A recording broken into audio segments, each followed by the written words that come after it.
तेज बोल तेज बोला तेज बोला।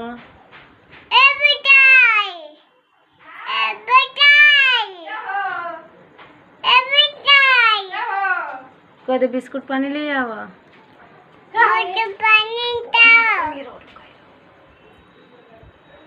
बोला मामा के बोला विशाल मामा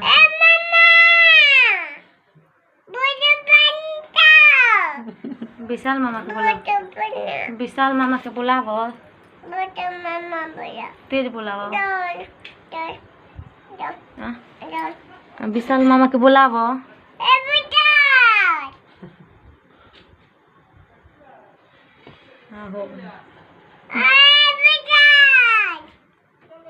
कहते बिस्कुट पानी ले आओ।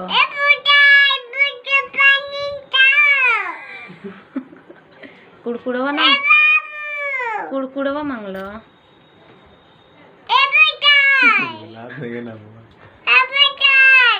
कुड़कुड़वा ले आओ। मांगो विशाल से मांगो।